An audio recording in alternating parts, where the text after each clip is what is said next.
Good evening everyone. हमारे YouTube channel में आपका स्वागत है। और आज की हमारी क्लास HDP फर्स्ट ईयर के लिए है। हम पढ़ रहे थे रेस्पिरेटरी सिस्टम और आज हम पढ़ेंगे रेस्पिरेटरी सिस्टम से संबंधित कुछ शब्दावली। तो सबसे पहले अपन देखते हैं एपनिया। और ए का मतलब होता है एब्सेंट और पनिया शब्द जहाँ भी लग जाता है इसका मतलब वो शब्द श्वसन तंत्र से संबंधित है। तो श्वसन या श्वास का रुक जाना एपनिया कहलाता है। दूसरा है आपके यूपनिया। सामान्य श्वसन को यूपनिया कहते हैं, यानी कि बिना किसी बल के श्वास लेने की स्थिति को यूपनिया कहते हैं। नेक्स्ट है डिस्पनिया। और डिस्पनिया का मतलब होता है कष्टदायक श्वसन। तो कष्टदायक श्वसन को डिस्पनिया कहते हैं, या श्वास लेने में कठिनाई होने की स्थिति को डिस्पनिया कहते हैं। जैसे अस्थमा हो जाता है तो उसमें श्वास लेने में दिक्कत होती है। नेक्स्ट आपके हाइपरपनिया। और हाइपर शब्द जहाँ भी लगता है उसका मतलब होता है ज़्यादा और हाइपो का मतलब होता है कम। तो हाइपरपनिया का मतलब होता है कि इसमें श्वसन की दर व गहराई दोनों बढ़ जाती है, तो इसे हाइपरपनिया कहते हैं। दूसरा आपका हाइपोपनिया, यानी श्वसन की वह स्थिति जिसमें श्वास की दर व गहराई दोनों कम हो जाती है, उसे हाइपोपनिया कहते हैं। नेक्स्ट आपके पॉलीपनिया। और पॉली शब्द का मतलब ज़्यादा होता है, तो तेज, गहरी व हाँफने जैसी श्वसन क्रिया को पॉलीपनिया कहते हैं। और एक होता है आपके ओलिगोपनिया। एक पॉलीपनिया है, एक ओलिगोपनिया। ओलिगोपनिया का मतलब होता है सामान्य से कम श्वसन क्रिया को ओलिगोपनिया कहते हैं। नेक्स्ट आपके ट्रैकीपनिया। जब अत्यधिक तेज श्वसन आता है तो उसे ट्रैकीपनिया कहते हैं। ब्रैडीपनिया, असामान्य धीमी श्वसन क्रिया को ब्रैडीपनिया कहते हैं। नेक्स्ट आपके हाइपोक्सिया।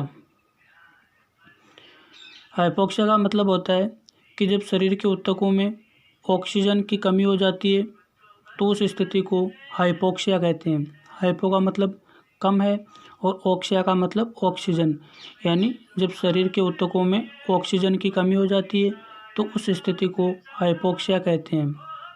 नेक्स्ट आपका एस्फिक्सिया। और एस्फिक्सिया का मतलब होता है जब अपन ऑक्सीजन है जो कम मात्रा में ग्रहण करते हैं। अपन जो भी वातावरण से वायु शरीर के अंदर प्रवेश करते हैं या ग्रहण करते हैं तो उसमें ऑक्सीजन की मात्रा कम होती है, तो उसमें क्या होता है कि श्वसन अवरोध उत्पन्न हो जाता है। और ये अवरोध ऑक्सीजन अपर्याप्त मात्रा में ग्रहण करने से उत्पन्न होता है। अपर्याप्त ऑक्सीजन ग्रहण करने से उत्पन्न दशा को एस्फिक्सिया कहते हैं।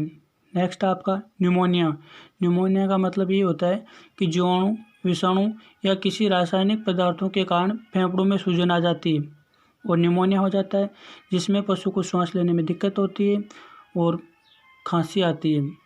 नेक्स्ट आपका छींकना या स्नीजिंग।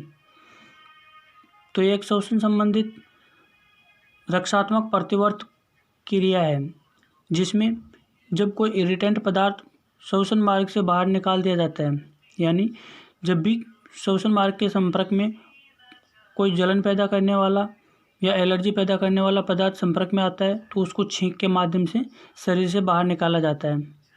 और छींक में हमेशा एक्सपायरेशन की क्रिया होती है। इसमें निःश्वसन की पेशियों के ऐंठन युक्त संकुचन द्वारा नाक तथा मुंह से बलपूर्वक वायु को बाहर निकालना छींक कहलाती है। नेक्स्ट आपके हिचकी। तो एपिग्लोटिस की ऐंठन तथा डायफ्राम के अचानक संकोचन से थोड़ी देर के लिए इंस्पायरेटरी साउंड निकलती है और उसे हिचकी कहते हैं। नेक्स्ट आपके खराटे या स्नोनिंग।